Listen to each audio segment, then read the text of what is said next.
Hello friends, इस video lecture में आज हम देखेंगे क्लास 11 का जीव जगत पार्ट नंबर 5। इसमें हम देखेंगे जीव जगत में विविधता के बारे में हम पढ़ेंगे कि जीव जगत में क्या क्या विविधताएं होती है, तो हम उसके बारे में इसमें डिस्कस करेंगे। तो चलिए हम देखते हैं।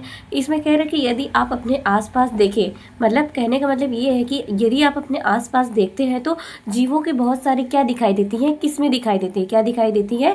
किस्में दिखाएंगे। अगर आप इसमें इन किस्मों को देखेंगे तो इसमें क्या दिखाई देते हैं कि गमले में उगने वाले पौधे, मतलब जब पौधे हैं, पौधे की विभिन्न विभिन्न किस्में दिखाई देती है, विभिन्न विभिन्न वैरायटियाँ दिखाई देती। उसी प्रकार कीट पक्षी और पालतू जीवों अथवा अन्य प्राणियों, पालतू जीवों अथवा अन्य प्राणियों की बहुत सारी किस्में दिखाई देती है। वह पौधे भी हो सकते हैं, जीव भी हो सकते हैं। ठीक है, बहुत से ऐसे जीव भी होते हैं जिन्हें हम आंखों से नहीं देख सकते हैं। बहुत सारे ऐसे भी जीव होते हैं जो हम आंखों से, अपनी नग्न आंखों से नहीं देख सकते हैं, जैसे कि जीवाणु। जीवाणु क्या होता है कि उसको हम अपनी आंखों से नहीं देख सकते क्योंकि वो बहुत छोटा सूक्ष्मदर्शी होता है।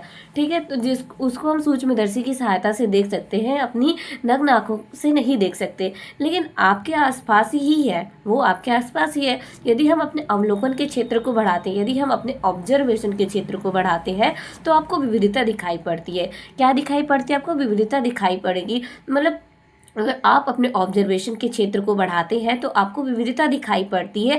और ये बहुत बड़ी श्रृंखला जो विविधता की श्रृंखला है वो बहुत बड़ी श्रृंखला है। अब तक जो है वर्णित स्पीसीज, मतलब जिसके बारे में वर्णन किया गया है, वो स्पीसीज लगभग 1.7 से 1.8 मिलियन तक ज्ञात स्पीसीज का वर्णन किया जा चुका है। अब हम देखेंगे कि हम इसे जैविक विविधता अथवा पृथ्वी पर स्थित जीवों की संख्या तथा प्रकार कहते हैं।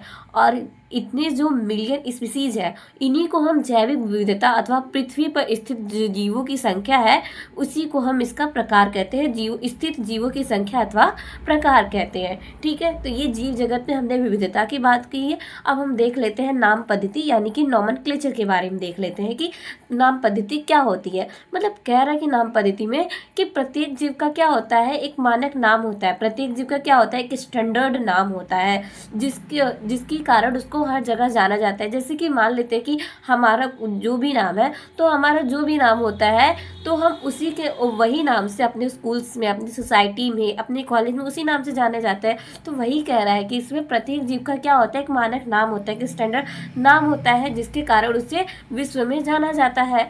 ठीक है, इस प्रक्रिया को हम क्या करते हैं, नाम पद्धति कहते हैं, नॉमेनक्लेचर कहते हैं, नाम पद्धति इस प्रक्रिया को हम कहते हैं। ठीक है, स्पष्टता यदि हम नाम पद्धति की बात करें तो नाम पद्धति तभी संभव है, नाम पद्धति तभी संभव है जब जीवों का वर्णन सही हो। जीवों का वर्णन सही हो। यदि जीवों का वर्णन सही नहीं होगा तो हम नाम पद्धति संभव कैसे मानेंगे?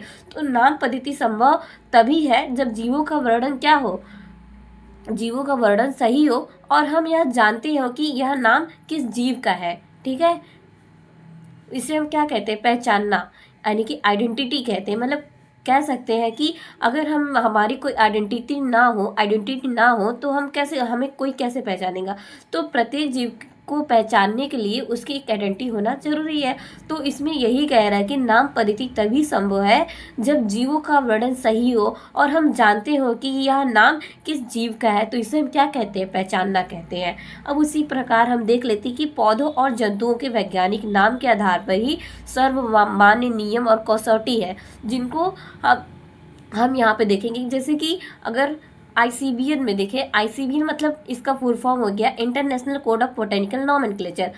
मतलब कि बोटेनिकल नॉमेनक्लेचर। यहाँ पे आप देख सकते हैं कि ये बोटेनिकल, बी मतलब बॉटनी, बॉटनी मतलब होता है वनस्पति विज्ञान।